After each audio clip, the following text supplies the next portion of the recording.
subscribe. Hello everybody and welcome. My name is Alison, the online piano and the online violin tutor. Today I'm just going to talk about the second finger and the role of the second finger and how important the second finger is. I'm getting a lot of people asking where does the second finger need to be and why can't we just put the second finger down, all that kind of stuff. Well, the answer is the second finger has to be precise. It has to be exactly where it has to be. The thing with the violin is that the fingers have to be within an inch of their life in the right position, or it's going to sound out of tune. So let's just say, for example, that our first finger is going on if we had an imaginary line or a dot, or the first place that the first finger goes normally, where we start to learn. And the third finger goes where the third finger would normally go, you know, if you had a dot or a line or however you choose to learn. So the first and the third fingers are as normal. So I'm on the A string, so my first finger is going to give me a B here, and my third finger is roughly going to give me a D. So I'm holding it this way, so it's only going to be approximate actually.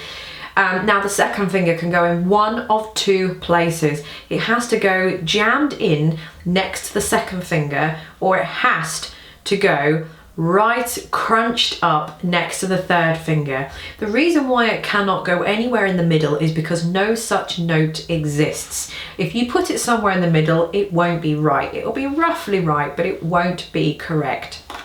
When I put my second finger down, and I've got my first finger, for example, what I do is almost slide against the fingernail of my first finger to put the second finger in, so I know then that it's right next door. I don't know if you can see me do that, but I'm sort of sliding it down my finger to put the note on the string there.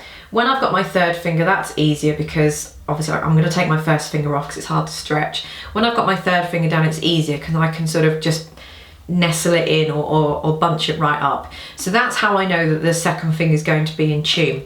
So that goes for all strings. If I'm on the G string, I've got my first and third down, it's either going to be backed up right next to the third, or it's going to slide in and it's going to slot right in next to the second finger, right next to the first finger there, sorry. So where the second finger goes, stretched or back, is a different matter really, because it depends on the key signature. So I think in the description bar underneath I might put a picture of a violin or this part of the violin anyway. I think I've done one in another video, so I might just nick the link for that actually, and it will show you all the notes that I've written out, where they are on the violin and everything. Pay attention to the second finger. So I will have done all the first finger notes, all the third finger notes, and you'll probably see two places for the second, or two different notes for the second finger. So you'll see the first finger notes, the second finger notes, more second finger notes, and third finger notes. You'll see the second finger notes twice because obviously I've just said there are two places where they need to go. Depending on what the key signature is, whether you're in the key of G major and you've got an F sharp, or whether you're in the key of D major and you've got to play F sharps and C sharps, for example, will depend on where you put your finger. So have a look and print out that sheet. It will be in the description bar underneath, so you can print it out for free. I have drawn it in pen, so I'm sorry if it's a bit crude. I didn't have technology on my computer at the time to draw it in, but it'll save me time just to copy that link.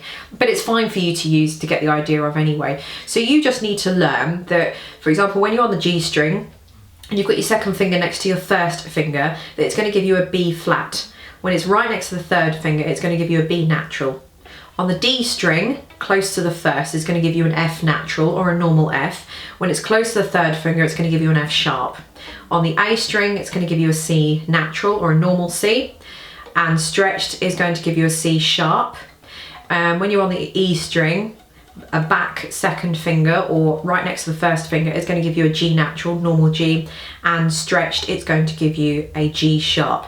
So there are all the notes, and again, depending on what you're being told to play in the music will depend on whether your second finger will be back next to first, or it'll be stretched and next to third.